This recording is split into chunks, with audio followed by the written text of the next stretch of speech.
जय सिया राम दोस्तों। आज की इस वीडियो में हम जानेंगे कि जटायु कौन थे और उनकी मित्रता महाराज दशरथ के साथ कैसे हुई। प्रजापति कश्यप जी की पत्नी विनीता के दो पुत्र हुए, गरुड़ और अरुण। अरुण जी सूर्य के सारथी हुए। संपाति और जटायु इन्हीं अरुण के पुत्र थे। बचपन में संपाति और जटायु ने सूर्य मंडल को स्पर्श करने के उद्देश्य से लंबी उड़ान भरी। सूर्य के तेज से व्याकुल होकर जटायु तो बीच से ही लौट आए, परंतु संपाति उड़ते ही चले गए।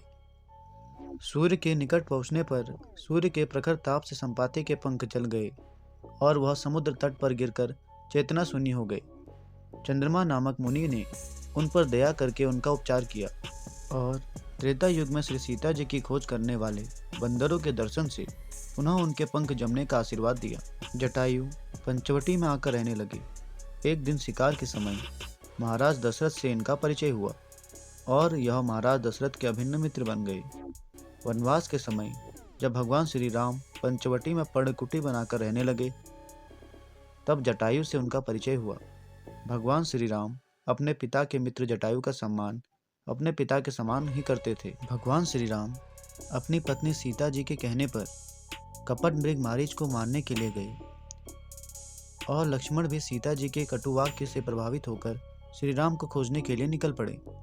आश्रम को सूना देख रावण ने सीता जी का हरण कर लिया और बलपूर्वक उन्हें रथ में बैठाकर आकाश मार्ग से लंका की ओर ले चला।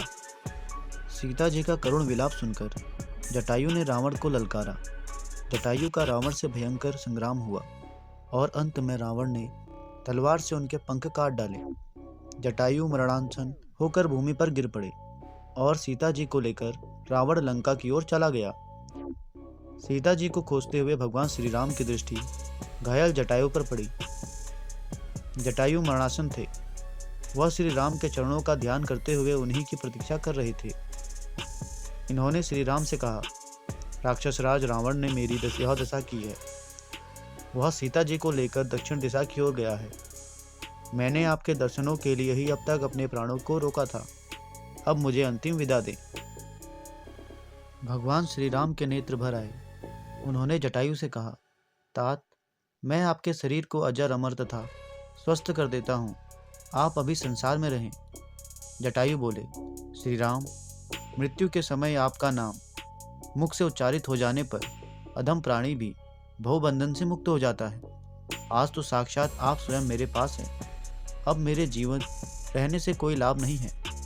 भगवान श्री राम ने पक्षीराज जटायु के शरीर को अपनी गोद में रख लिया। उन्होंने शरीर की धूल को अपनी जटाओं से साफ किया। जटायु ने उनके मुख कमल का दर्शन करते हुए उनकी गोद में अपने शरीर को छोड़ दिया। इन्होंने परोपकार के बल पर भगवान का आश्रय प्राप्त किया और भगवान ने इनके अंत्येष्टि क्रिया को अपने हाथों से संपन्न किया। पक्षीराज जटायु के सौभाग्य की महिमा का वर्णन कोई नहीं कर सकता। अब हम आपको बताते हैं कि गिद्धराज जटायु ने राजा दशरथ को अपना मित्र क्यों कहा। पौराणिक कथा के मुताबिक जब जटायु नासिक के पंचवटी में रहते थे, तब एक दिन महाराज दशरथ एक पेड़ के नीचे साधना में लीन थे।